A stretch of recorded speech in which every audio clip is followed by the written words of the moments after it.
On a tendance à les cacher, mais eux aussi méritent toute notre attention. Le pied s'entretient pour être en bonne santé. Beaucoup de gens négligent, il y a beaucoup de consultations de dernière minute en urgence, des ongles incarnés, des durillons qui sont là depuis des années, qui sont très douloureux, qui empêchent de travailler ou de faire du sport correctement. Et du coup, ils consultent et ils se rendent compte qu'en fait, juste en un soin de pédicure, ils sont soulagés. Pour éviter ces situations, l'Union française pour la santé du pied propose depuis 2003 des dépistages gratuits. Dans les Yvelines, c'est la 3e année que des podologues participent à la journée nationale. Une séance chez un spécialiste permet de dépister mycose, ongles incarnés, problèmes cutanés, mais aussi problèmes d'arthrose au niveau des genoux, hanches ou encore du dos.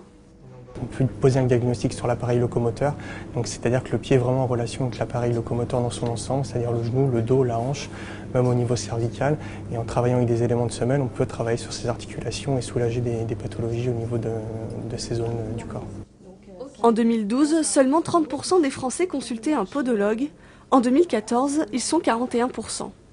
Moi, j'ai pas de soucis vraiment particuliers, donc voilà, mais j'ai eu des conseils concernant, parce que je ne vais jamais chez le pédicure et apparemment il faut y aller une fois par an. Pour moi, c'est pas vraiment de la prévention là, en l'occurrence, puisque disons que ça m'handicape énormément pour marcher depuis à peu près un mois, donc c'est plus que de la prévention.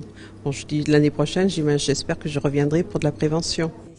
Selon une étude de l'Observatoire national de la santé, 65% des Français ont mal au niveau des pieds. Mais une consultation chez un podologue coûte 27 € et n'est remboursée que partiellement par la sécurité sociale.